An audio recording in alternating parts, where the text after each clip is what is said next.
மிகப்பெரிய கனவுகளை சுமந்து கொண்டு இந்த தேசத்தின் வீதிகளில் திரிபவன் நான்.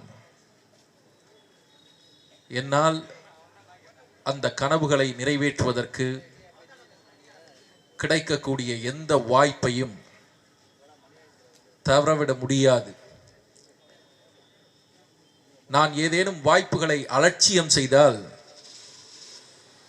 காலமும் வரலாறும் வெற்றியும் என்னை அலட்சியம் செய்துவிடும் என்கிறான் ஈராக்கினுடைய சிற்பி சதாம் ஹுசேன். அந்த பெருமகன் சொன்னது போலவே மக்களோடு நிற்பதற்கு, மக்களுக்காக போராடுவதற்கு, மக்களிடம் பேசுவதற்கு கிடைக்கக்கூடிய எந்த ஒரு வாய்ப்பையும் வீணடிக்காது, புறந்தள்ளாது இந்த பிள்ளைகள் உங்கள் முன்னால் தொடர்ச்சியாக நிற்கிறோம்.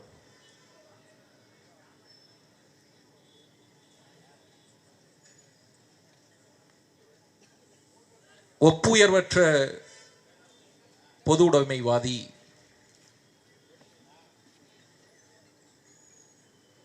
ஐயா நல்லகன் அவர்கள் இன்று நம்மிடம் இல்லை. அவருடைய இழப்பு என்பது ஒரு தெருவுக்கான, ஒரு ஊருக்கான, ஒரு இனத்திற்கான, ஒரு நாட்டிற்கான இழப்பு மட்டுமல்ல. அது ஒட்டுமொத்த மானுட குலத்திற்கும் நேர்ந்த ஒரு பேரிழப்பு.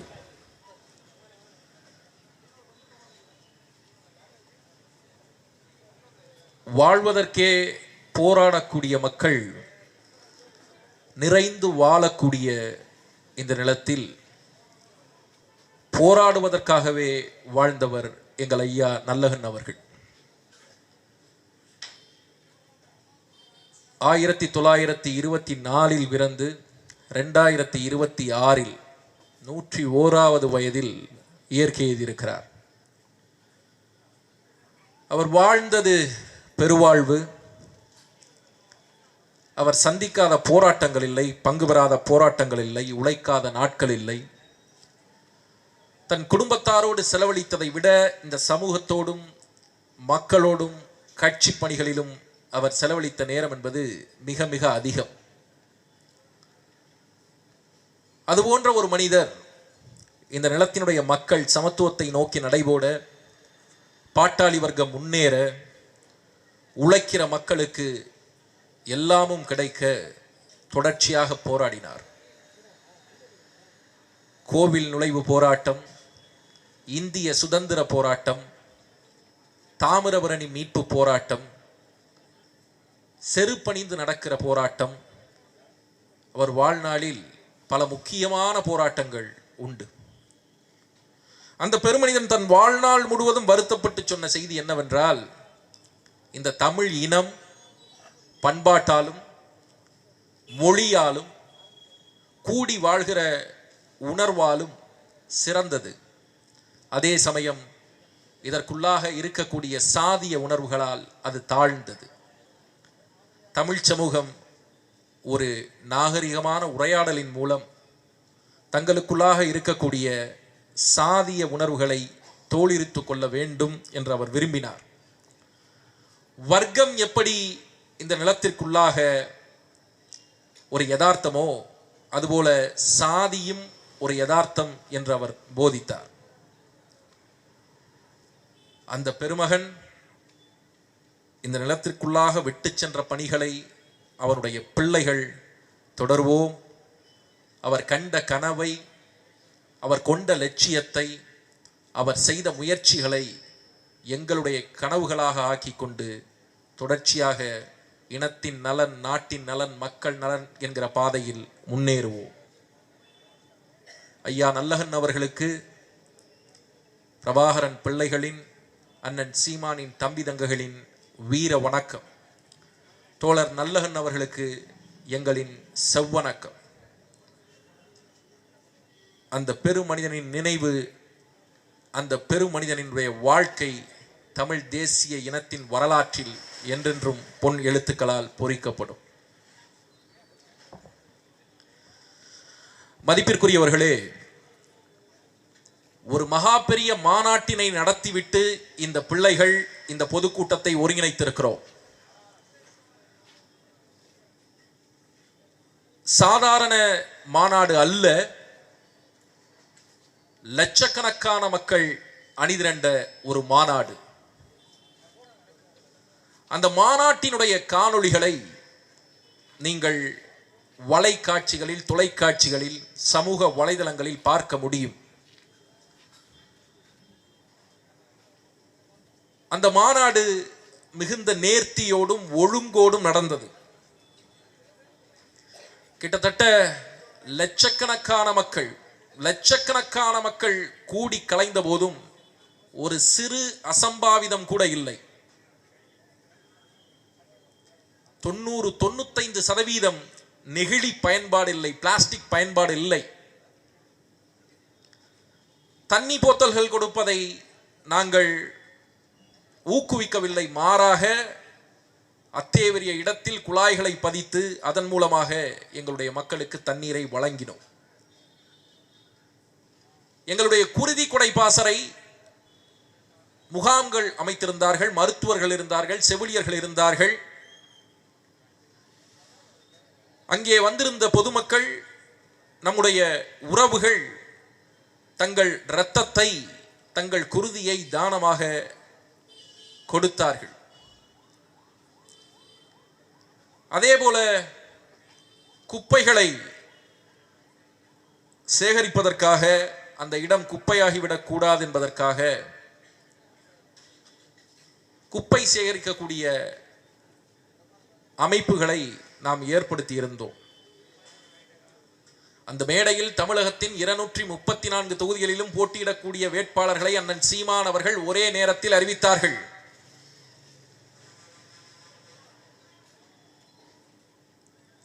குடும்பமாக மக்கள் சேர்ந்து கொண்டார்கள்.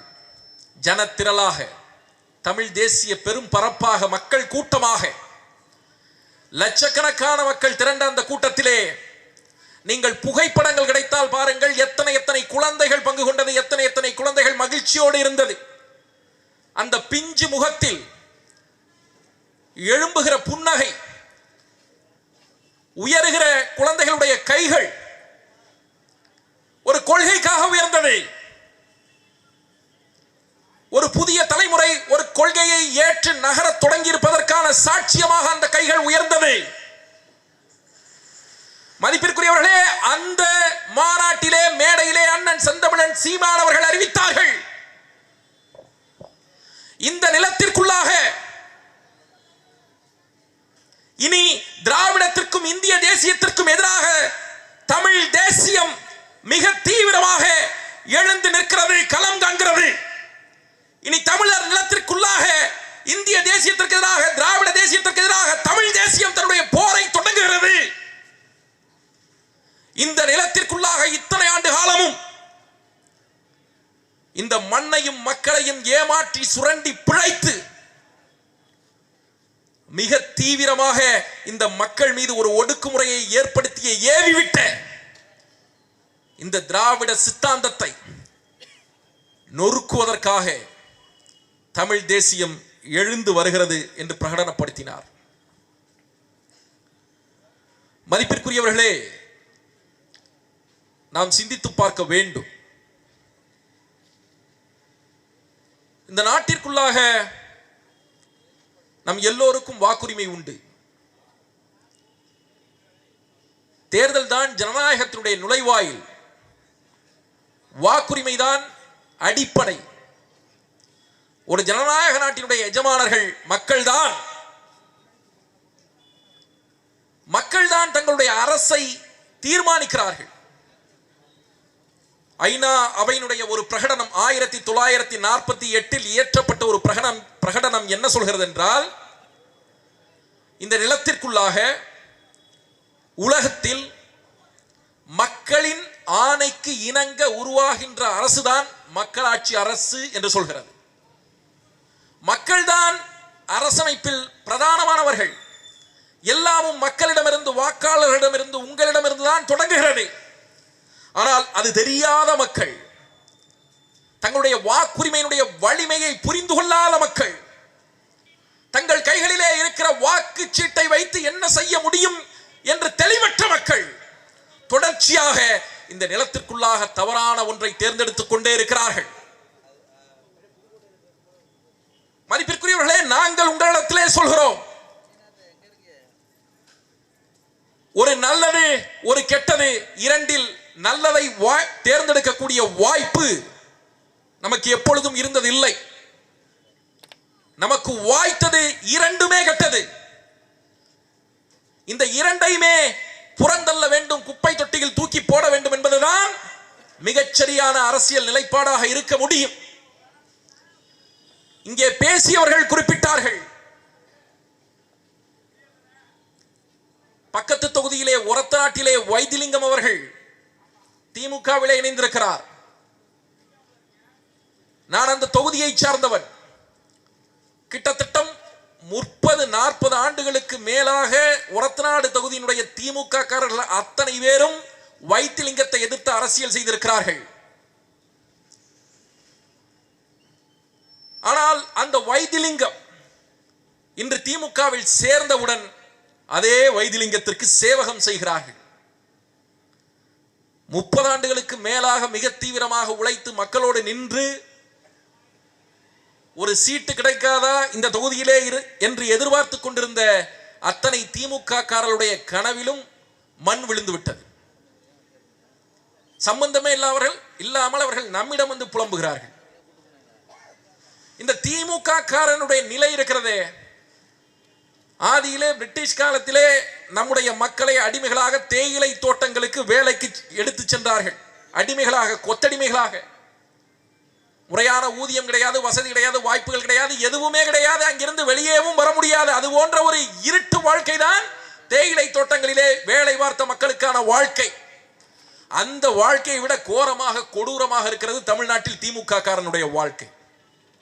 நீங்கள் சிந்தித்து பாருங்கள் அவன் படுகிற பாட்டை. செந்தில் பாலாஜி ஒரு ஊழல்வாதி. செந்தில் பாலாஜி மக்கள் பணத்தை திருடி இருக்கிறார், கொள்ளையடித்திருக்கிறார். அவர் கைது செய்யப்பட வேண்டும் என்று ஸ்டாலின் அவர்கள் பேசுவார்கள் என்றால் திமுக காரன் கைதட்ட வேண்டும். கைதட்டினான். அதே செந்தில் பாலாஜி மிகச்சிறந்த நிர்வாகி, சிறந்த மனிதர், அவர் ஊழல் செய்யவில்லை என்று ஸ்டாலின் பேசினால் அதையும் கேட்டுக்கொண்டு அவன் கைதட்ட வேண்டும். அப்ப அவருடைய நிலைமையை யோசிச்சு பாருங்க நீங்க. அது எப்படி? ஓபிஎஸ் இணைந்திருக்கிறார். கட்சியிலிருந்து வெளியேற்றப்பட்ட போது தர்ம யுத்தத்தை தொடங்கினார். அது என்ன கரும யுத்தம் என்று இன்று வரை தெரியவில்லை. ஆட்களை சேர்த்துக் கொண்டிருந்தார். காலம் கடந்தது. ஒவ்வொருத்தவனும் ஒவ்வொரு பக்கம் பிச்சுக்கிட்டு போயிட்டான். கூட இருந்த அத்தனை பேரும் விட்டுட்டு போயிட்டான். வழக்கு தொடுத்தார், சட்ட போராட்டங்கள் செய்தார், பலனளிக்கல. கலந்தாய்வு கூட்டம் போட்டு பேசிக்கொண்டே இருந்தார். என்ன செய்யலாம் என்று முடிவெடுக்க முடியல. கடைசியா ஒரு கலந்தாய்வு கூட்டம் போட்டார். அந்த கூட்டத்தில் அவர் மட்டும்தான் இருந்தார். அவருக்கு அவரே ஆலோசனை சொல்லக்கூடிய நிலைமைக்கு போய்விட்டார். வேறு வழிவாய்ப்பில்லை. தன் வாழ்நாள் முழுவதும் எந்த கட்சியை எதிர்த்தோமோ அந்த கட்சியிலே போய் சரணாகதி அடைந்து விட்டார் ஓபிஎஸ். இந்த ஓபிஎஸ் மீது தம்பி சொன்னது போல பல குற்றச்சாட்டுகளை வைத்தது இந்த திமுக. இன்றைக்கு திமுகவில் சேர்ந்தவுடன் ஓபிஎஸ் புனிதராகி விடுகிறார், பண்பானவராகி விடுகிறார், அடக்கமானவராகி விடுகிறார், சிறந்த நிர்வாகியாகி விடுகிறார். திமுக காரனுக்கு மிகப்பெரிய சிக்கல் என்னவென்றால் இன்றைக்கு திமுகவில் கோலோச்சக்கூடிய அத்தனை பேருமே அதிமுகவில் இருந்து வந்தவன். செந்தில் பாலாஜியில் இருந்து, அனிதா ராதாகிருஷ்ணனில் இருந்து, சேகர் பாபுவில் இருந்து அத்தனை பேரும் அமைச்சர்கள், எம்எல்ஏக்கள். எங்கள் கட்சியில் இருந்து கூட ஒருவரை அனுப்பி வைத்திருக்கிறோம். அவர் சீட்டு கேட்டு சண்டை போட்டுக் கொண்டிருக்கிறார் கோயம்புத்தூரில். அப்போ என்ன பிரச்சனைனா அடிப்படையில் திமுக காரனுக்கு என்னடா கட்சிக்காக 30 வருஷம் 40 வருஷம் உழைக்கிறோம், பொசுக்குன்னு அதிமுகல இருந்து வந்துடுறாங்க, அமைச்சர் ஆயிடுறாங்க, எம்எல்ஏ ஆயிடுறாங்க. நம்ம எதுக்குத்தான் இருக்கோம் விளங்கல, தெரியல. நீங்கள் சிந்தித்து பாருங்கள். அதிமுகவில் இருக்கக்கூடியவன், அமைச்சராக இருக்கக்கூடியவன், எம்எல்ஏவாக இருக்கக்கூடியவன் திமுகவிற்கு சென்றாலும் அமைச்சராக முடியும், எம்எல்ஏவாக முடியும் என்றால் திமுகவிற்கும் அதிமுகவிற்கும் என்ன வித்தியாசம்? கொள்கை அளவிலே என்ன வித்தியாசம் இருந்திருக்கிறது திமுகவிற்கும் அதிமுகவிற்கும்? இவர்கள் ஆட்சியிலே வழக்கொள்ளை நடக்கிறது, மலைகள் வெட்டப்படுகிறதா? திமுக ஆட்சியிலும் வெட்டப்படும், அதிமுக ஆட்சியிலும் வெட்டப்படும். சாராயத்தை டாஸ்மார்க்கிலே வித்து இந்த நிலத்திற்குள்ளாக மக்களுடைய நலத்தை சீர்கெடுக்க முடியுமா? அது திமுகவிலும் முடியும், அதிமுகவிலும் முடியும். சாதி கலவரங்கள், மத கலவரங்கள் திமுகவில் நடக்குமா? அதிமுகவில் நடக்கும். ஸ்டெர்லைட் ஆலையிலே துப்பாக்கியாலே சுட்டு அப்பாவி மக்களை கொள்வார்களா? இவர்களும் சுட்டுக் கொள்வார்கள். இவர்களிடத்தில் லஞ்சம் உண்டா, ஊழல் உண்டா? இவர்களிடத்திலும் லஞ்சம் உண்டு, ஊழல் உண்டு. மதிப்பிற்குரிய பெருமக்களை நீங்கள் சிந்தித்து பாருங்கள். திமுக அதிமுக என்கிற இரண்டு ஆட்சியை, கட்சியை விட்டு விடுங்கள். எந்த ஆட்சி நடந்தாலும் சரி, எந்த கட்சியினுடைய ஆட்சி தமிழகத்தில் நடந்தாலும் சரி, நீ விவோ அலுவலகத்திலே லஞ்சம் கொடுக்காமல் ஒரு சான்றிதழ் வாங்கியதுண்டா? வாங்கியதுண்டா? உன்னுடைய நிலம், உன்னுடைய நிலம், பரம்பரை பரம்பரையாக உனக்கு வந்த நிலம். பட்டா உன்னிடத்தில் இருக்கிறது, பத்திரம் உன்னிடத்தில் இருக்கிறது. அரசாங்கம் கம்ப்யூட்டர் சிட்டாவுல, கணினி சிட்டாவுல பேர் மாத்திர போது தப்பா மாத்திடுறான். அவன் தப்பது, அவனோட தப்ப அவன் சரி செய்யணும். ஆனா பத்திரம் பதிவு பண்ணணும், நிலத்தை மாத்தி எழுதணும்னா நம்ம தூக்கிட்டு நாய் மாதிரி அலையணும். ஆர்டிஓ ஆபீஸ் போகணும், தாலுகா ஆபீஸ் போகணும், விஓ ஆபீஸ் வரணும். இங்க இருந்து அங்க அனுப்புவான், அங்க இருந்து இங்க அனுப்புவான், இங்க இருந்து அங்க அனுப்புவான். மாத்தி வாங்கறதுக்குள்ள செத்து போயிடணும். யார் செஞ்ச தவறுடாது? யார் செஞ்ச தவறு? அரசாங்கம் செய்த தவறு. கம்ப்யூட்டர்ல உட்கார்ந்து அடிச்சாமர், அவன் செஞ்ச தப்பு. நான் எதுக்கு லஞ்சம் கொடுக்கணும்? சிந்திச்சு பாருங்க, என்ன மாற்றம் இருக்கிறது. விவசாய பெருமக்கள் உட்கார்ந்து இருக்கிறீர்கள். அனைவரும் இந்த பகுதியில் விவசாய பெருமக்கள் 100 குழியில, 200 குழியில, 1 ஏக்கர்ல, 2 ஏக்கர்ல வெம்பாடு பட்டு விதநெல்ல வாங்கிட்டு வந்து விதைச்சு, நாத்து விட்டு, நாத்து பறிச்சு, நாத்து நட்டு, களை எடுத்து, 3 உரம் போட்டு, ராத்திரி பகலா முழிச்சிருந்து தண்ணி விட்டு, பூச்சி மருந்து அடிச்சு, நெல்ல அறுத்து வெம்பாடு விட்டு, அரசு நேரடி நெல் கொள்முதல் நிலையங்களுக்கு சென்றுக்கு கொண்டு போனா மூட்டைக்கு 30 ரூபாய், மூட்டைக்கு 40 ரூபாய். எந்த ஆட்சியா இருந்தாலும் நடக்கும். திமுக இருந்தாலும் நடக்கும், அதிமுக இருந்தாலும் நடக்கும். கூடி நிற்பதில் யாராவது ஒரு விவசாயி இருந்தால் 30 ரூபாய் நான் மூட்டைக்கு கொடுக்காம என் நெல்லை எடுத்துக்கிட்டான்னு சொல்லு பாப்போம். மனசாட்சி சொல்லு. என்னடா அரசாங்கம் இது? என்ன வேறுபாடு இருக்கு திமுகவுக்கும் அதிமுகவுக்கும்?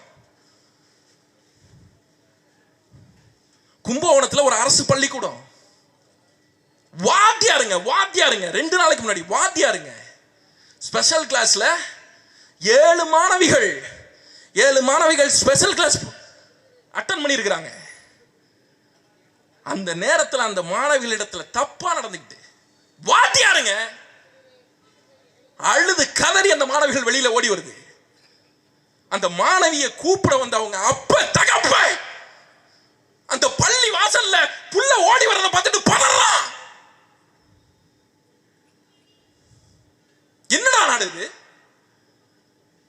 அதே கும்பகோணத்துல அதே போல ஒரு பள்ளி ஆண்டு விழாவுல காவிரி ஆத்துக்கரையில உட்கார்ந்து 4 மாணவிகள் 12வது வகுப்பு படிக்கக்கூடிய மாணவிகள் 4 பேர் ஒன்னா சேர்ந்து சாராயம் குடிச்சிட்டு பள்ளிக்கூடத்துக்கு வந்தாடா. தள்ளாடி ஆசிரியர்கள் கேட்கும் போது கேட்கிற கேள்வி கூட புரியாம தலை சுத்தி கீழே விழுந்தாடா. என்ன நடக்குது? டாஸ்மாக் மதிப்பிற்குரியவர்களே, டாஸ்மாகினுடைய விற்பனை இந்த திமுக ஆட்சி காலத்திலும் அதிமுக ஆட்சி காலத்திலும் போட்டி போட்டு நடக்கிறது. நான் உங்களுக்கு சொல்லுவேன், 2006 எனக்கு முன்பாக பேசியவர்கள் பேசினார்கள். 2006 டாஸ்மாகினுடைய ஆண்டு வருமானம் 6000 கோடி. 2026 அதே டாஸ்மாகினுடைய ஆண்டு வருமானம் 48,000 கோடி. 8 40 6 8 48 8 மடங்கு உயர்ந்திருக்கிறது. 8 மடங்கு. எப்படி உயர்ந்தது? இந்த அயோக்கியர்கள் தான், இந்த திமுக அதிமுக தான் தேர்தல் அறிக்கையிலே பூரண மதுவிலக்கு என்று பொய் சொல்வார்கள். இவர்கள் தான் பொய் சொல்வார்கள். பூரண மதுவிலக்கு வேண்டும் என்று தேர்தல் அறிக்கை கொடுக்கிறவன் எப்படிடா 48,000 கோடிக்கு சாராயம் விற்க முடியும்? மதிப்பிற்குரியவர்களே, பிரியவர்களே, சராசரியாக தமிழகத்திலே ஒரு நாளிலே 130 கோடியில் இருந்து 170 கோடி வரை சாராயம் இருக்கிறது. சராசரியாக ஒரு நாளைக்கு. கடந்த தீபாவளிக்கு 790 கோடிக்கு சாராயம் வித்திருக்கிறது. பொங்கலுக்கு 725 கோடிக்கு சாராயம் வித்திருக்கிறது. ஒரு வருடத்திற்கு 48,000 கோடி சாராயம் மட்டும் விற்கிறடா. இந்த 48,000 கோடி என்பது மதிப்பிற்குரியவர்களே, இதை நீங்கள் எப்படி புரிந்து கொள்ள வேண்டும் என்றால், மாநில அரசுக்கு வரக்கூடிய வருவாய் இருக்கிறது பாருங்கள். ஒரு மாநில அரசுக்கு வருவாய் வருகிறது அல்லவா, அந்த வருவாயிலே 39% 100 ரூபாய்க்கு 39 ரூபாய் சாராயத்திடமிருந்து வருகிறது. ஏன் இவர்கள் சாராயத்தை ஒழிக்க மாட்டார்கள்? ஏன் இவர்கள் டாஸ்மாகை ஒழிக்க மாட்டார்கள்? டாஸ்மாக் வருமானத்தில் தான் இந்த அரசாங்கமே நடந்து கொண்டிருக்கிறது. டாஸ்மாகிலே விற்பனை குறைந்தால் அவன் கொடுத்த டார்கெட்டை கடைக்காரர்கள் அச்சீவ் பண்ணல அப்படின்னா கலெக்டரை கூப்பிட்டு ரைடு விடுவாங்க. ஏன் விக்கலன்னு கேட்பாங்க. அப்ப என்ன, திணிச்சு அழுத்தி ஒரு சமூகத்துக்கு சாராயத்தை கொடுத்துக்கிட்டே இருக்கிற வேலையை இந்த அரசாங்கம் பார்க்குது. கேவலத்திலும் கேவலம்டா. உலகத்துல எந்த அரசாங்கமாவது தன் மக்களுக்கு ஊத்தி கொடுக்கிறத தொழிலா வச்சிருக்குமாடா? வச்சிருக்குமா? இந்த சாராயத்துல மட்டும் என்ன நடக்குதுன்னு யோசிச்சு பாருங்க. சாதாரணமா இந்த பகுதியில் இருக்கக்கூடிய மக்களுக்கு என்ன பெரிய வேலை? ஒன்னு விவசாயம், இன்னொன்னு கூலி தொழில். ஒன்னு விவசாயியா இருப்பான், இல்லைன்னா பெயிண்ட் அடிக்க போவான், சித்தாலா போவான், கொத்தனாரா போவான், ஆசாரியா போவான். அதுதான் அவனோட வேலை. ஒரு நாளைக்கு 700 ரூபாய், 800 ரூபாய், 900 ரூபாய், 1000 ரூபாய் சம்பளம். ஒரு வருஷத்துக்கு 700 ரூபாய் ஒரு நாளைக்கு சம்பளம்னு வச்சுக்கிட்டா, ஒரு மாசத்துக்கு ஒரு 21,000 ரூபாய். 30 நாள் வேலைக்கு போறான்னு வச்சா கூட, அந்த 30 நாள் வேலைக்கு போன அந்த 21,000 ரூபாயில ஒரு நாளைக்கு டாஸ்மாக்ல 200 ரூபாய் செலவு பண்றான்னா, ஒரு மாசத்துல மதிப்பிற்குரியவர்களை 6,000 செலவு பண்றான். உழைக்கிற காசுல உயிரை வருத்தி உழைக்கின்ற பணத்துல 3ல் 1 பங்கு வெறும் சாராயத்துக்கு மட்டுமே போகுதுடா. இது எவ்வளவு பெரிய யோக்கியம்டா. கம்யூனிஸ்டுகள் பேசுகிறார்களே உழைப்பு சுரண்டல், பொருளாதார சுரண்டல் என்று. இதுதான்டா உழைப்பு சுரண்டல், இதுதான்டா பொருளாதார சுரண்டல். அதை எப்படி ஆரம்பிக்க? இந்த மது என்ன மாதிரியான சிக்கல்களை ஏற்படுத்துகிறது? தமிழகத்தில் நடக்கக்கூடிய அத்தனை குற்றங்களுக்கு பின்னாலும் ஏதோ ஒரு வகையில் மது விளையாட்டுகிறது. அத்தனை சாலை விபத்துக்கள், பெரும்பகுதியான சாலை விபத்துக்கள் மதுவினாலே, சாராயத்தினாலே நடக்கிறது. நீ சிந்திச்சு பாரு. கம்யூனிசம் சொல்லுது உழைப்பு தான் மிக அற்புதமான ஒரு விடயம். நீங்கள் உற்பத்தி செய்யக்கூடிய பொருளினுடைய மதிப்பை உயர்த்தி தருவது அதற்குள்ளாக செயல்படுகிற உழைப்பு தான். அந்த உழைப்பு வலிமை நிறைந்தது. அந்த உழைப்பு பொருட்களின் மதிப்பை பெருக்குகிறது.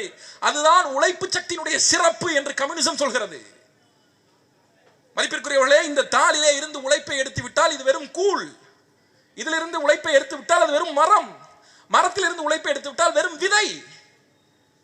உழைப்பு தான் ஒவ்வொன்றையும் மாற்றி கொண்டு வந்திருக்கிறது. அந்த உழைப்பு சக்தியை வைத்துக் கொண்டுதான் உழைத்து ஊதியம் பெற்று மனிதன் வாழ்கிறான்.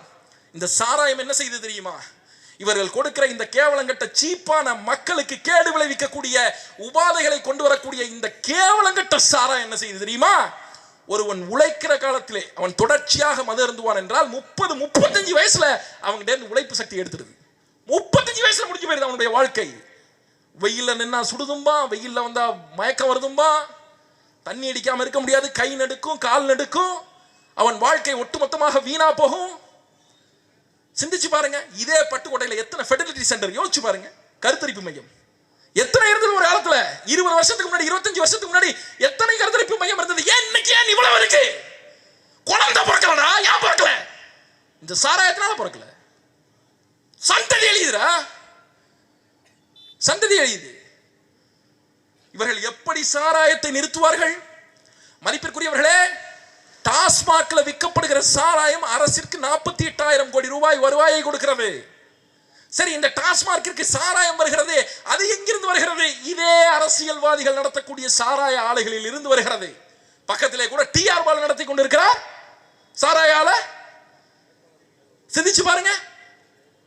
ஆக எவன் ஒருவன் ஆளுகிறானோ, எவன் ஒருவன் அரசியல்வாதியோ, அவனுடைய தொழிற்சாலையிலேயே சாராயம் உற்பத்தி ஆகிறது. அவனிடத்திலே காசு கொடுத்து சாராயம் வாங்கப்படுகிறது. அந்த சாராயம் டாஸ்மாக் வந்து விற்கப்படுகிறது. அதனுடைய வருமானம் அரசாங்கத்திற்கு போகிறது. டாஸ்மாக் பக்கத்திலே இந்த மனமகிழ் மன்றம் என்று ஒன்று வைத்திருப்பார்களே, பார், அந்த பார் கான்ட்ராக்ட் எடுக்கிறது இதே கட்சிக்காரன், இதே திமுக காரன், இதே அதிமுக காரன். அப்ப உனக்கு தொழிற்சாலையில உனக்கு லாபம், விற்கும் போது லாபம், பார டெண்டர் எடுத்து அதுலயும் லாபம். கோடி கோடியா எவ்வளவு பணம்டா ஏண்டா. ஒருத்தனுடைய உழைப்பை எடுத்து கிட்னி போயிடுதுடா, ரத்தம் வாந்தி எடுத்து செத்து போயிடா, குடல் அழுகி போயிருதுடா, குழந்தை பிறக்க மாட்டேங்குதுடா. என்ன இருந்தாலும் சாராயத்தை ஊத்தி கொடுத்துவதை இவர்கள் நிறுத்தவே இல்லை, நிறுத்த மாட்டான். இது ஒரு நாடாது, இது எவ்வளவு கேவலம் கட்ட ஆட்சி இது. 10,000 ரூபாய் கொடுக்கிறேன்னு அதிமுக பழனிசாமி அறிவிக்கிறாரே, என்ன அடிப்படையில் அறிவிக்கிறார்? எந்த முட்டா பைய செய்வாத? திமுக 5,000 ரூபாய் கொடுக்கிறது, என்ன மயிருக்கு கொடுக்கிறது? உங்களுக்கு பொருளாதாரம் தெரியுமா? உங்களுக்கு ஒரு மாநிலத்தை எப்படி பொருளாதாரத்தில் மேம்படுத்த முடியும் என்று தெரியுமா?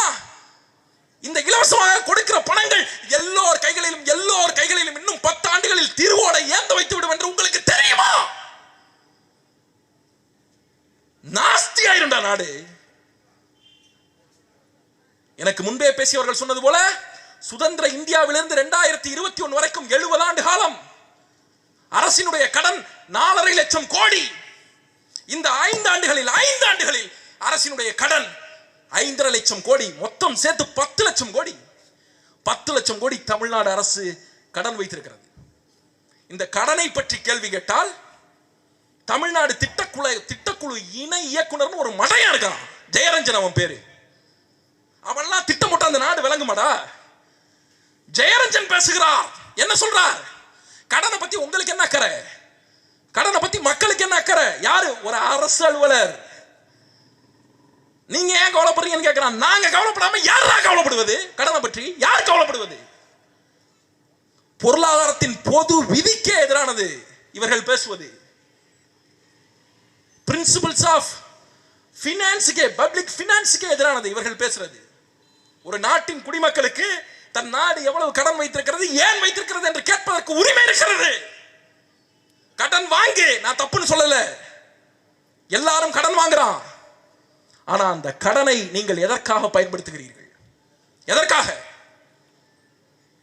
மதிப்பிற்குரியவர்களே, 2025 68,000 கோடி, 68,000 கோடி கடனுக்கு வட்டி மட்டும் கட்டியிருக்கான். வட்டி மட்டும் தமிழ்நாடு அரசு முதல்ல திருப்பி கொடுக்கல, கடனுக்கு வட்டி மட்டும் 68,000 கோடி. இந்த 68,000 கோடி யாருக்கு போக வேண்டியது?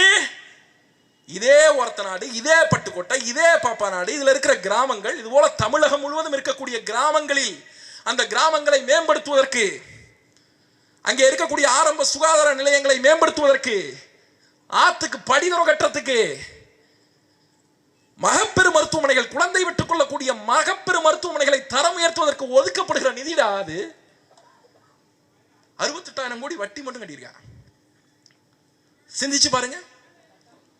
2024-25 மதிப்பிற்குரியவர்களே, 1 ரூபாய் மாநில அரசுக்கு வருமானம் வருதுன்னா அந்த 1 ரூபாயில 14.1 பைசா வட்டி, வெறும் 10 பைசா முதலீடு. நாடு வழங்குமாடா?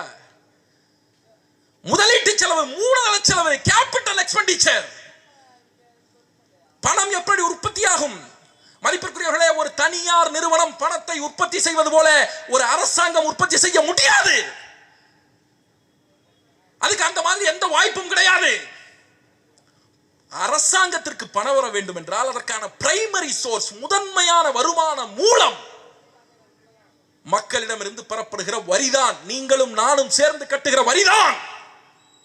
இந்த 5 ஆண்டுகளில் இந்த வரி எவ்வளவு தூரம் உயர்ந்திருக்கிறது, அத்தியாவசிய பொருட்களுடைய விலை எந்த அளவுக்கு உயர்ந்திருக்கிறது என்பதை நீங்கள் சிந்தித்து பார்க்க வேண்டும்.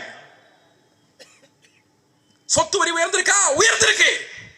2 மடங்கு 3 மடங்கு உயர்ந்திருக்கு. சொத்தில் இருந்து உற்பத்தி ஆகிற குப்பை வரி உயர்ந்திருக்கு. சொத்து வரி தான் போட்டல, அப்புறம் இருக்கிற குப்பை வரி. மின்சார கட்டணம் உயர்ந்திருக்கு. 2 தடவை 3 தடவை 4 தடவை உயர்ந்திருக்கு. இந்த மின்சார கட்டணத்தில் செய்யற பித்தலாட்டம், ஃப்ராடுத்தனம் மாதிரி இந்த திமுக அதிமுக ஆட்சி காலத்தில் வேற எவனும் செய்ய முடியாது. திமுக 2021 தேர்தல் அறிக்கை கொடுக்குது. என்னன்னு கொடுக்குது? நாங்கள் ஆட்சிக்கு வந்தால் மாதம் ஒரு முறை மின் கட்டணத்தை எடுப்போம்னு சொல்லுது. ஏன் மாதம் ஒரு முறை எடுக்கணும்? இப்ப என்ன பண்றான்? 2 மாசத்துக்கு ஒரு தடவை எடுக்கிறான்.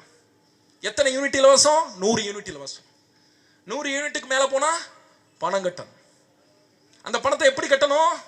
100 யூனிட்ல இருந்து 300 யூனிட் வரைக்கும் ஒரு யூனிட்டுக்கு ஒரு விலை. ஒரு உதாரணத்துக்கு ₹1.50 வச்சுப்போம். 300ல இருந்து 500 வரைக்கும் ஒரு யூனிட்டுக்கு ஒரு விலை ₹2 வச்சுப்போம். 500ல் இருந்து 700 வரைக்கும் ஒரு யூனிட்டுக்கு ஒரு விலை ₹3 வச்சுப்போம். நீங்க சிந்திச்சு பாருங்க, 2 மாசத்துக்கு ஒரு தடவை இபி பில் எடுக்கிறான். மக்கள், அரசியல் கட்சிகள் 1 மாசத்துக்கு ஒரு தடவை எடுக்க சொல்லி போராடுது. ஏன் போராடுது? ஏனென்றால் 2 மாசத்துக்கு நான் பயன்படுத்தின அந்த மின் அளவை நீ மொத்தமா சேர்த்து எடுத்தா 400 யூனிட் வருதுன்னு வச்சுப்போமே. 400 யூனிட், ஒரு யூனிட் வந்து ₹2 வச்சுக்கிட்டா கிட்டத்தட்ட 400 × 2 ₹800. அதானே? அப்படிதானே? அப்படிதானே எடுக்கிறாங்க வேட்பாளர், அப்படிதானே எடுக்கிறாங்க. இப்போ இதுல இந்த ₹100 யூனிட் ஃப்ரீ கரண்ட்டை விட்டுருங்க. இந்த 1 மாசத்துக்கு இதை எடுத்தா இந்த 400 யூனிட்டை 2ஆ பிரிச்சிங்கன்னா 200 யூனிட். 200 யூனிட்னா யூனிட்டோட விலை, ஒரு யூனிட்டோட விலை குறைவு, ₹1.50 ₹1. ஒரு உதாரணத்துக்கு சொல்றேன். ஆனால் இதை 400 யூனிட்டாக மொத்தமா 2 மாசத்துக்கு சேர்த்து எடுக்கும் போது அதனுடைய விலை 3 மடங்கு அதிகரிக்கிறது. அதான் சொல்றேன், 3 மடங்கு அதிகரிக்கிறது. அப்ப சிந்திச்சு பாருங்க, இவன் 100 யூனிட் ஃப்ரீ கரண்ட் தரேன்னு சொல்றான். நாங்க என்ன சொல்றோம்? ஃப்ரீ கரண்ட் தேவையில்ல. நீ ஒரு மாதத்திற்கு ஒரு முறை மின்சாரத்தை அளவை கணக்கீடு செய்ய, அதானே சரியா இருக்க முடியும். அதுதானே மக்களுக்கு பாரத்தை குறைக்கிற வேலை. இவர்கள் செய்யறது அத்தனையுமே முட்டாள்தனம் தான். பெண்களுக்கு இலவச பேருந்து, மகளிர் இலவச பேருந்து, ஒன்னும் பிரச்சனை இல்ல. எந்த மகளிரும் தமிழ்நாட்டின் தெருக்களிலே அமர்ந்து கொண்டு எங்களுக்கு இலவச பேருந்து வேண்டும் என்று போராடல. நீ என்ன செய்யற? அதுவும் லோக்கல் பஸ்ல மட்டும் இலவச பேருந்துன்னு கொடுத்துட்டு பாப்பாநாட்டுல இருந்து தஞ்சாவூருக்கு ₹35 வாங்குற அரசு பேருந்துல. அதே பாப்பாநாட்டுல இருந்து அதே தஞ்சாவூருக்கு ₹25. எதுல? தனியார் பேருந்துல. அரசு பேருந்துடைய விலை அதிகம். ஆனாலும் அரசு போக்குவரத்து கழகம் நட்டத்திலே போகிறது. தனி முதலாளி பேருந்து ஓட்டுகிறான், ஆனால் அவன் லாபத்திலே ஓட்டுகிறான். இப்ப பிரச்சனை என்ன? என்ன பிரச்சனை? எங்களுக்கு இலவச பேருந்து வேண்டாம், பிரச்சனை இல்ல, டிக்கெட் விலையை குறை, ₹35 ₹15. நீ இலவசம் கொடுக்கறதுனால உனக்கு நட்டம் வருதுன்னு சொல்றல, தேவையில்ல இலவசம். ஏண்டா கண்ணுகுடியில இருந்து பட்டுக்கோட்டை வர்றதுக்கு, பாப்பாநாட்டுல இருந்து பட்டுக்கோட்டை வர்றதுக்கு ஏண்டா ₹7 ₹8 ₹3 ₹5 காசு இல்லாம அக்கா தங்கச்சி இருந்தா? எனக்கு புரியலையே. இதுக்கு முன்னாடி நடத்திட்டு இருந்தீங்களே, அப்ப எப்படி காசு கொடுத்து வந்தாங்க? யாரு கேட்டது இந்த திட்டத்தை? நீயே திட்டம் போடுவ, நீயே இலவசம் கொடுப்ப. உங்களுடைய அமைச்சரே மேடையிலே இருந்து கொண்டு பெண்கள் ஓசியிலே போகிறார்களே, ஓசியிலேன்னு பேசுவான், பொன்முடி பேசுவார். யாரா வக்கிட்டு போய் உங்கள்கிட்ட கேட்டது? மதிப்பிற்குரியவர்களே, இவர்கள் அடிப்பது அத்தனையும் கொள்ளை. 100 யூனிட் இலவச மின்சாரத்தை கட் பண்ணு, மின்சார கட்டணத்தை மாதத்திற்கு ஒரு முறை எடு, இலவச பேருந்தை விற்று, டிக்கெட் விலையை குறை. எல்லாம் ஒண்ணுதான், ஆனா அதை செய்ய மாட்டான். இந்த ₹10,000 பணம் தருகிறோம் என்று பழனிசாமி அறிவித்தாரே, எவனாவது ஒரு பத்திரிகையாளன் பழனிசாமி இடத்திலே ₹10,000 பணம் கொடுத்தால் எப்படி நீங்கள் பொருளாதாரத்தை ஈட்டுவீர்கள், எந்த பணத்திலிருந்து அதை எடுத்து கொடுப்பீங்கன்னு கேட்கணும். மதிப்பிற்குரியவர்களே, கடன் வாங்குவது பற்றி பேசுறோமே, கடன் வாங்குவது, எல்லா கடனும் மோசமான கடன் அல்ல. ஒரு மாநில அரசு வாங்கக்கூடிய எல்லா கடன்களும் தேவையற்ற கடன் அல்ல. ஆனால் அந்த கடன் எதற்காக பயன்படுத்தப்படுகிறது என்பது மிக மிக முக்கியம். அந்த கடன் மூலதன செலவுகளுக்காக, அணை கட்டுறாங்க, பாலம் கட்டுறாங்க, அல்லது பள்ளிக்கூடங்கள் கட்டுறாங்க, கல்விக்கு செயல்படுத்தப்படுது, கல்விக்கு ஒதுக்கப்படுது, நீர் பாசனத்துக்கு ஒதுக்கப்படுது அப்படின்னா அதெல்லாம் நல்ல கடன், நல்ல முதலீடு. இந்த திராவிட ஆட்சியாளர்கள், இந்த திமுக அதிமுக என்ன செய்கிறது தெரியுமா? நாட்டை நாசப்படுத்துவதற்காக, நாசப்படுத்தவே வாங்கிய கடன்ல எந்த வகையான மூலதன செலவுகளையும் செய்யாத இந்த அயோக்கியர்கள் மக்களுக்கு இலவசமாக பணத்தை கொடுத்து நடக்குமாடா? ஏதாவது ஒரு நாட்டில் நடக்குமாடா? அது கருணை தொகையா பேர் வைக்கிறாங்க. கருணை தொகை. யாருக்கு யாரா கருணை காட்டுறது? யாருக்கு யார் கருணை காட்டுவது? மக்கள் தான் கருணை காட்ட வேண்டும். மக்கள் தான் எஜமானர்கள். அவர்கள் தான் வாக்கு செலுத்தி உங்களை தேர்ந்தெடுக்கிறார்கள். பிறகு எப்படி நீங்கள் மக்களுக்கு கருணை காட்டுவீர்கள்? இது என்னடா பேர்? கருணை தொகை, உரிமை தொகை. சிந்திச்சு பாருங்க. இது எங்க கொண்டு போய் நிறுத்தும்? எங்க கொண்டு போய் நிறுத்தும் ஒரு மாநிலத்தை? இந்த கடனை எல்லாம் திருப்பி கட்டுவதற்கு இந்த 68,000 கோடி இருக்குல்ல வட்டி, இது அடுத்த வருஷம் 1 லட்சம் கோடியா வரும். இந்த 1 லட்சம் கோடியை திருப்பி கட்டுவதற்கு உன் தலையிலேயே மறுபடியும் முளகாரப்பான். பால் விலையை உயர்த்துவான், பெட்ரோல் விலையை உயர்த்துவான். பெட்ரோல் விலையை குறைப்போம் என்று 2021 திமுக தேர்தல் அறிக்கை கொடுத்ததை குறைத்திருக்கிறதா? பெட்ரோல் விலை குறைஞ்சிருக்கா, ஏறி இருக்கா? பால் விலையை குறைப்போம் என்று சொன்னார்களே, பால் விலை குறைந்திருக்கிறதா, ஏறி இருக்கிறதா? நீங்கள் வீட்டிலே அன்றாடம் பயன்படுத்துகிற பொருட்களுடைய விலை குறைந்திருக்கிறதா, ஏறி இருக்கிறதா? சொத்து வரி ஏறி இருக்கிறதா, இறங்கி இருக்கிறதா? குப்பை வரி போடப்பட்டிருக்கிறது, ஏறி இருக்கிறதா, இறங்கி இருக்கிறதா? மின்சார கட்டணம் ஏறி இருக்கிறதா, இறங்கி இருக்கிறதா? என்ன நடந்திருக்கிறது? கடைசியாக நேரடியாக அது மக்களுடைய தலையில் தான் வந்து விழும். மக்கள் தான் மீண்டும் மீண்டும் தங்களுடைய உழைப்பை கொடுத்து கொடுத்து அந்த கடனை வரியா கொடுத்துக்கிட்டே இருக்கணும். அதான் மிகப்பெரிய அவலம். இந்த டாஸ்மாக்ல இருந்து 48,000 கோடி வருது. 10 லட்சம் கோடி, கிட்டத்தட்ட 5.5 லட்சம் கோடி கடன் வாங்குற. அது இல்லாம தமிழ்நாட்டில் இருக்கிற அத்தனை பேரும் நல்ல முறையில் வரி கட்டுகிறார்கள். நல்லா வரி கட்டக்கூடிய மாநிலம் தமிழ்நாடு. மற்ற மாநிலம் போல அல்ல, வறுமையில் இருக்கக்கூடிய மாநிலம் அல்ல, ஊபி போல அல்ல, பீகார் போல அல்ல. நல்லா வரி கட்டக்கூடிய மாநிலம் தமிழ்நாடு. எங்களிடமிருந்து வரியையும் வாங்கிக் கொள்கிறீர்கள், வருடத்துக்கு 48,000 கோடி சாராயமும் வாங்கிக் கொள்கிறீர்கள், பணமும் எடுத்துக் கொள்கிறீர்கள். அது இல்லாம கடன் 5.5 லட்சம் கோடியும் வாங்கிக்கிற. என்னடா பண்ற? இவ்வளவு பணத்தை வச்சு என்னடா பண்ற? ஒரு அரசாங்கம் இவ்வளவு பணத்தை வைத்து என்ன செய்யறது? மக்களுக்கு கணக்கு சொல்லணுமா இல்லையா? ஏன் நீ சொல்ல மாட்ட? வேலை வாய்ப்பு உருவாக்குனீங்க. வேலை வாய்ப்பு இந்த பகுதியிலே தம்பி ராஜபிரபு அவர்களிடமிருந்து பட்டுக்கோட்டை இளைஞர் அமைப்பு கூட்டமைப்பு அதனுடைய ஒருங்கிணைப்பாளர் அந்த தம்பியிடம் பேசிக் கொண்டிருக்கும் போது அந்த தம்பி சொன்னார், பட்டுக்கோட்டையில் இருக்கக்கூடிய இளைஞர்கள் 2 வகைப்படுகிறார்கள். ஒன்னு அவன் கைதியா இருப்பான், இல்லைன்னா வெளிநாட்டில் அகதியா இருப்பான்னு சொன்னான் அந்த தம்பி. அவன் சொன்னது 100% உண்மை. கஞ்சா பழக்கம் காவல்துறைக்கு தெரியாம கஞ்சா வந்துருதா? பட்டுக்கோட்டையில் கஞ்சா பழக்கம் இல்லையா? காவல்துறைக்கு தெரியாமல் கஞ்சா வருதா? காவல்துறைக்கு தெரியாமல் பிளாக்ல டாஸ்மாக்ல சாராயம் விற்கிறானா? இல்லையே. சிந்திச்சு பாருங்க. சிங்கப்பூர், எங்களுடைய வேட்பாளர் சிங்கப்பூர்ல வேலை பார்த்தவர். சிங்கப்பூருடைய வரலாறு தெரியும் அவருக்கு. சிங்கப்பூர் இருக்கிறத பெருமக்களே, உலகத்துல எல்லா நாடும் விடுதலை கிடைக்கும் போது, சுதந்திரம் கிடைக்கும் போது மகிழ்ச்சி அடைவான். சிங்கப்பூர் மட்டும்தான் உலகத்திலே அழுத நாடு. சிங்கப்பூர் அழுதது எங்களுக்கு விடுதலை வேண்டாம், சுதந்திரம் வேண்டாம் என்று. அந்த பெருமகன் லீ குவான் யூ கண்ணீர் வடித்தார். ஒன்றுமே இல்லாத நாடு சிங்கப்பூர். வெறும் சதுப்பு நிலக்காடு, வெறும் சதுப்பு நிலம், ஏழை மக்கள், ஓலை குடிசை, ஒன்றுமே ஒரு வளமே கிடையாது சிங்கப்பூர்ல. எல்லா வளமும் இருக்குடா தமிழ்நாட்டில்.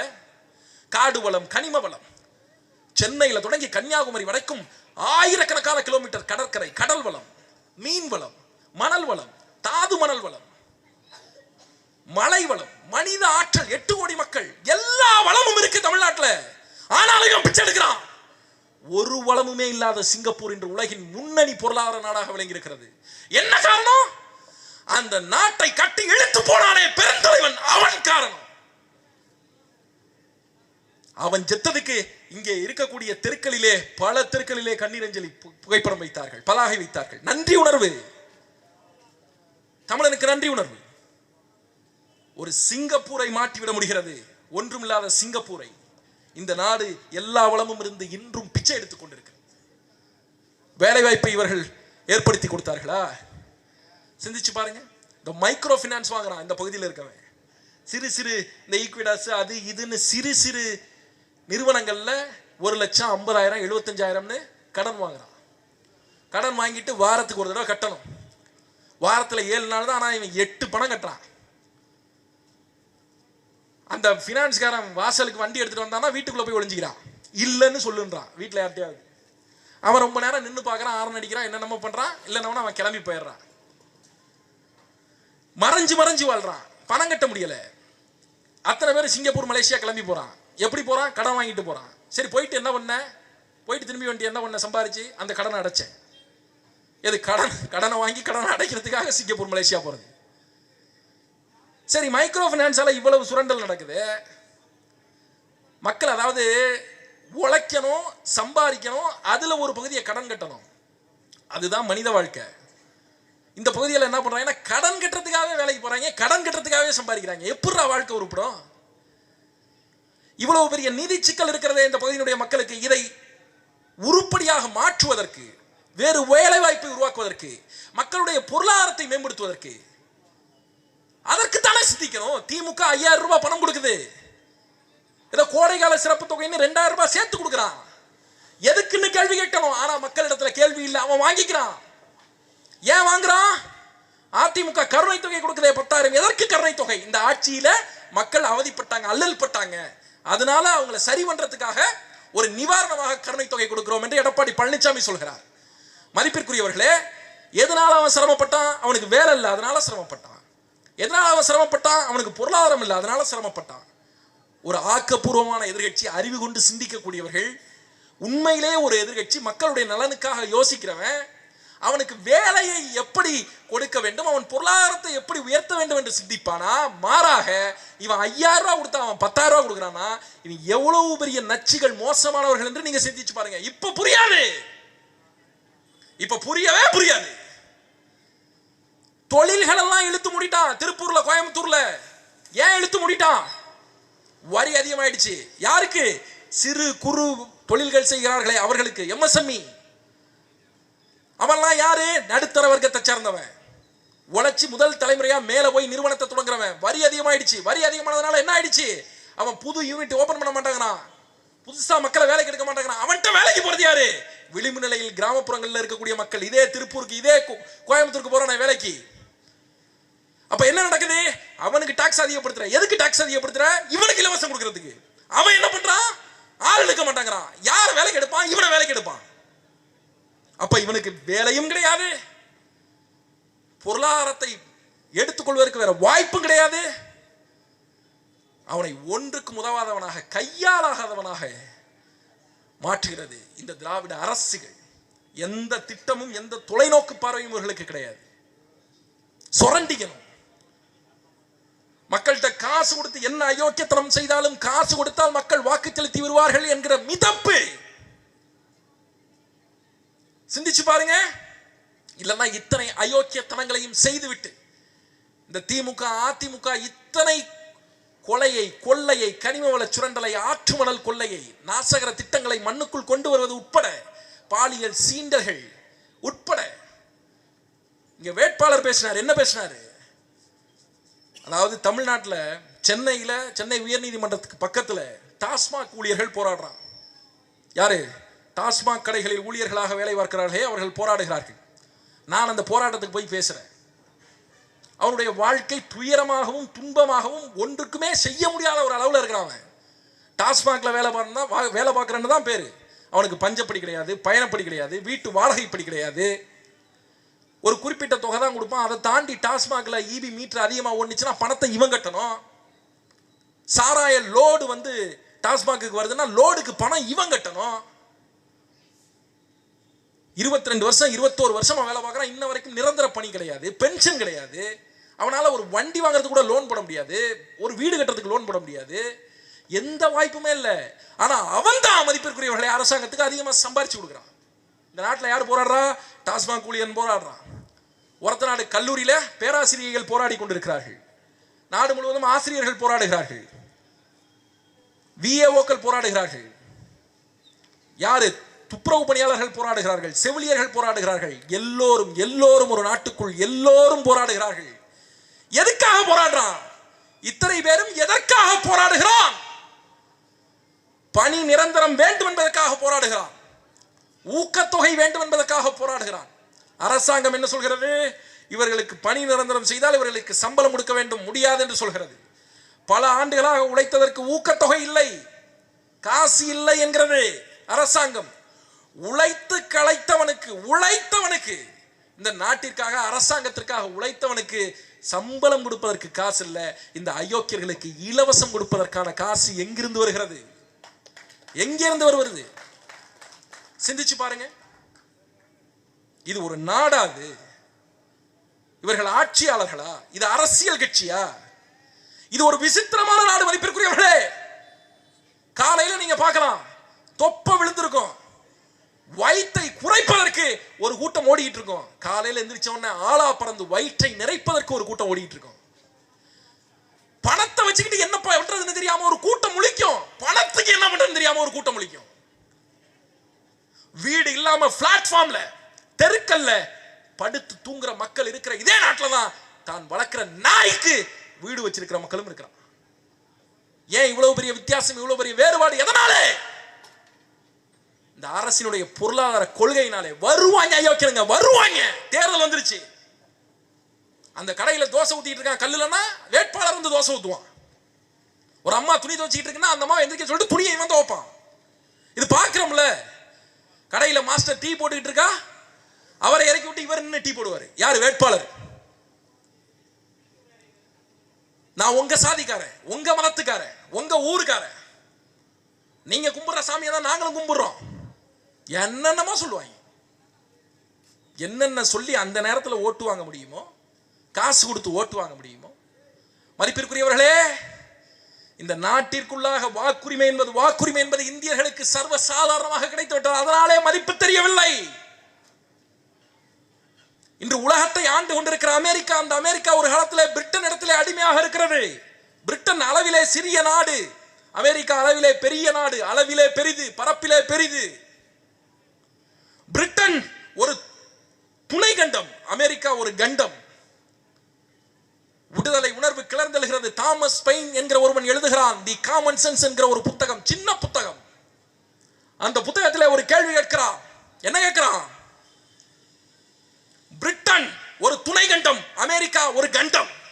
ஒரு கண்டம் துணை கண்டத்தை ஆளலாம், ஒரு துணை கண்டம் பிரிட்டன் என்கிற துணை கண்டம் அமெரிக்கா என்கிற பெருங்கண்டத்தை ஆளலாமா என்று கேட்கிறான். சுதந்திர வெறி மூழ்கிறது. அமெரிக்கர்கள் போராடுகிறார்கள், விடுதலை பெறுகிறார்கள். ஆனால் அப்படி போராடி விடுதலை பெற்ற பிறகும் கூட அமெரிக்காவிலே நடந்த முதல் தேர்தலிலே மதிப்புக்குரியவர்களே, வெள்ளைக்கார கிறிஸ்தவர்களுக்கு மட்டும்தான் வாக்குரிமை. பெண்களுக்கு வாக்குரிமை கிடையாது, கருப்பின மக்களுக்கு வாக்குரிமை கிடையாது. போராடினார்கள். நீண்ட நெடிய போராட்டம், இழப்பு. அவ்வளவு இழப்புக்கு பிறகு போராடி பெற்ற உரிமை, வாக்குரிமை அமெரிக்காவிலே. மேற்கு ஐரோப்பாவிலே சொல்லி மாளாது அவன் வாக்குரிமைக்காக முன்னெடுத்த போராட்டங்கள்.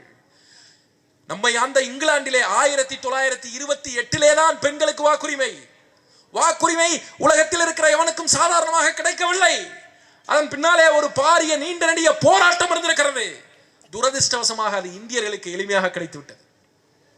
அதனால்தான் உங்கள் கைகளில் இருக்கக்கூடிய வாக்குரிமையினுடைய மதிப்பு இங்கே இருக்கக்கூடிய மக்களுக்கு தெரியவில்லை. அதை விற்கிறார்கள். 2000 ரூபாய்க்கு 4000 ரூபாய்க்கு விற்கிறார்கள்.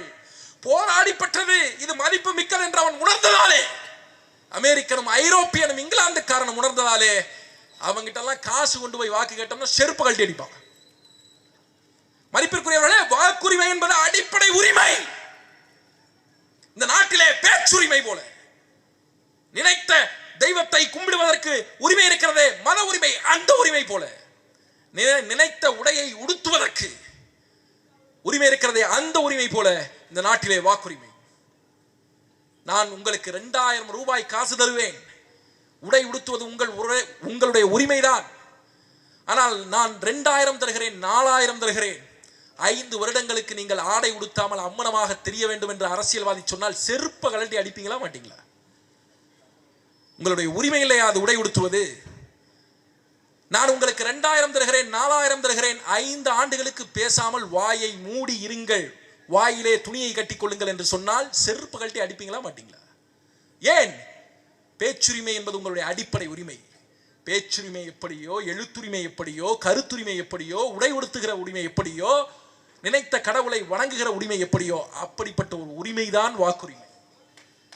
மதிப்பிற்குரியவர்களே, வாக்குரிமை என்பது ஜனநாயகத்திலே சிறப்பு மிக்கது. இந்த வாக்குரிமை தான் எல்லோரையும் இங்கே சமப்படுத்துகிறது. இந்த நாட்டிலே அம்பானிக்கும் ஒரு ஓட்டுதான், அரத பிச்சைக்காரனுக்கும் ஒரு ஓட்டுதான். இந்த நாட்டிலே டாடா பிர்லாவுக்கும் ஒரு ஓட்டுதான், தள்ளுவண்டி இழுக்கிறவனுக்கும் ஒரு ஓட்டுதான். இந்த நாட்டுக்குள்ளே அதானிக்கும் ஒரு ஓட்டுதான், அந்த முக்கிலே காய்கறி கடை வைத்திருக்கிறாரே அவருக்கும் ஒரு ஓட்டுதான்.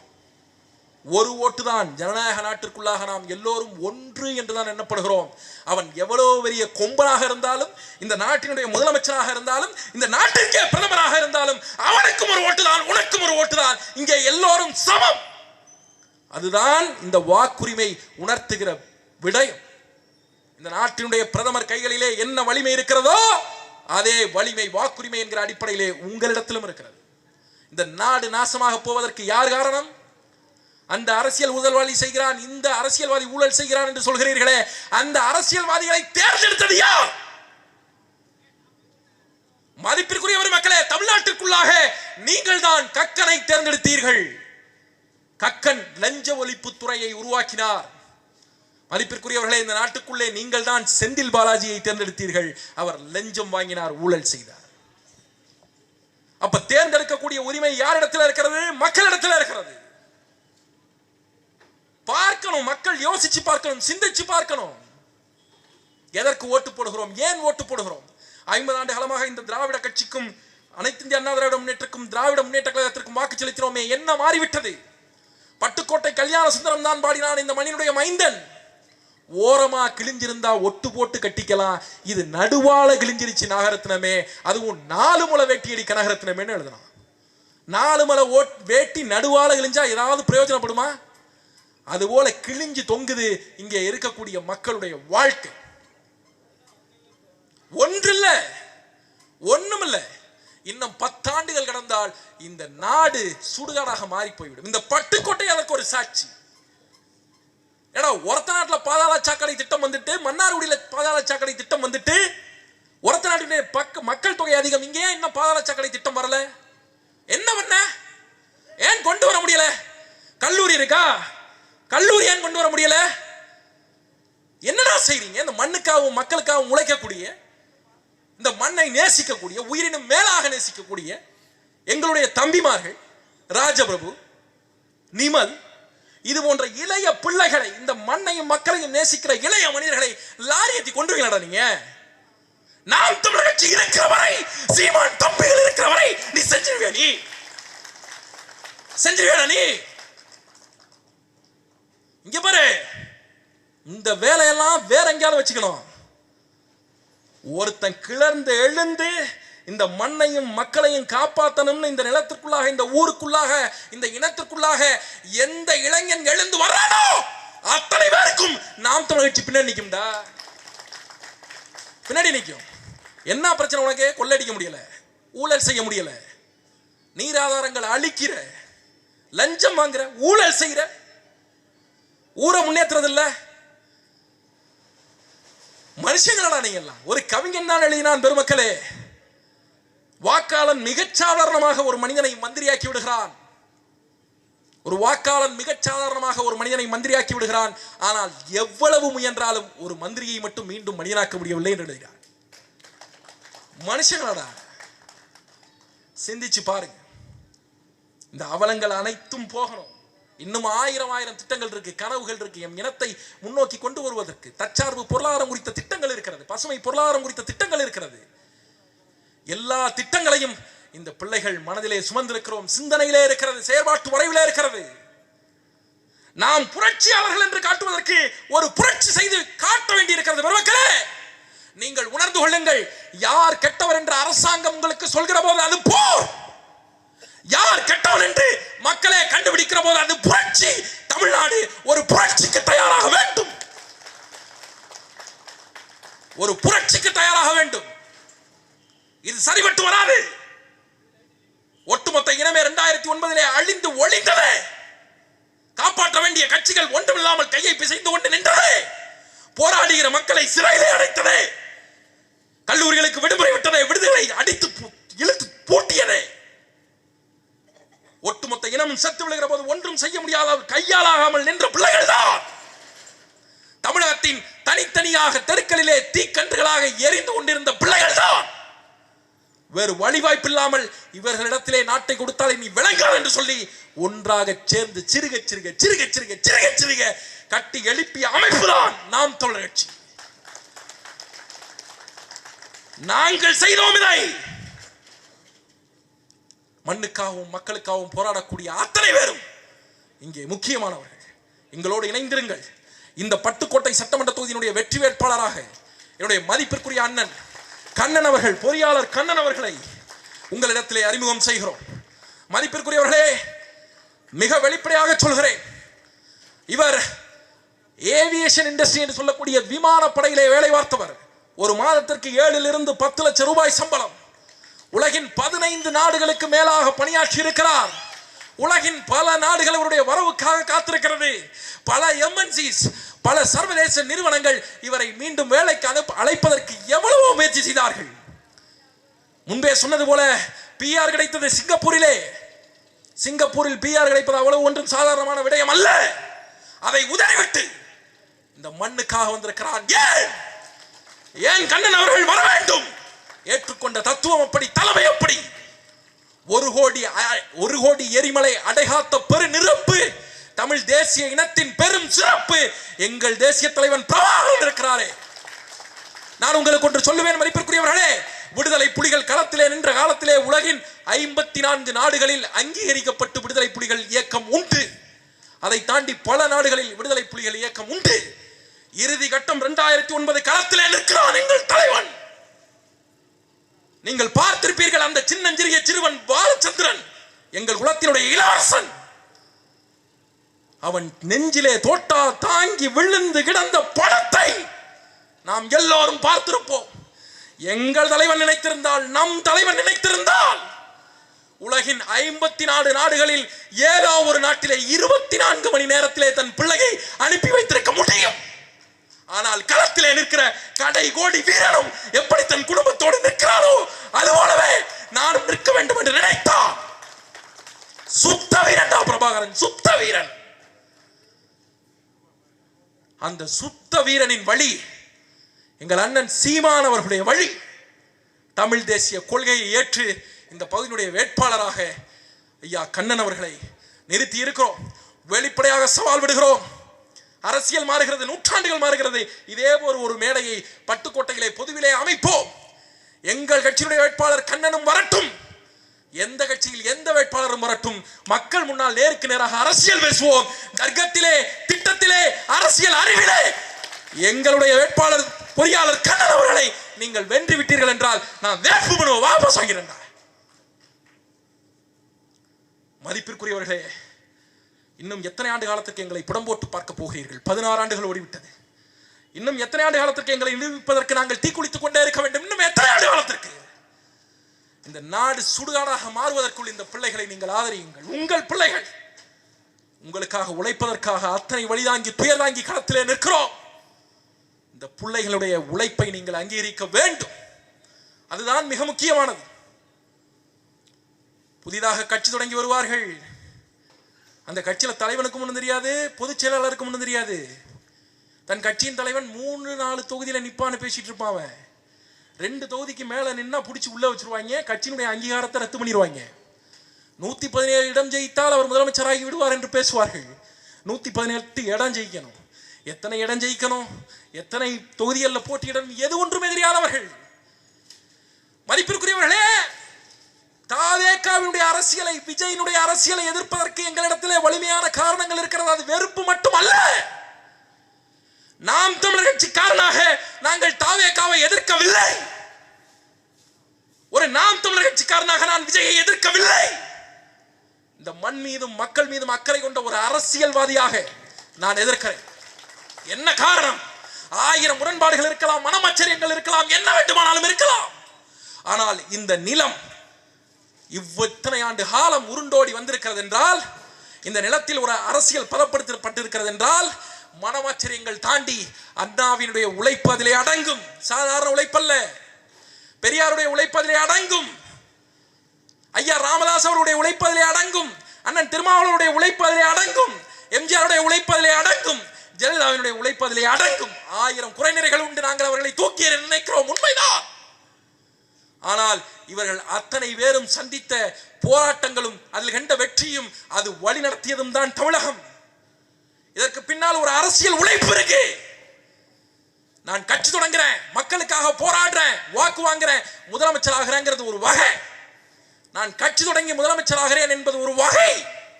நான் முதலமைச்சர் ஆகணுங்கிறதுக்காகவே கட்சி தொடங்குறது ஒரு வகை. விஜய் இரண்டாவது வகை.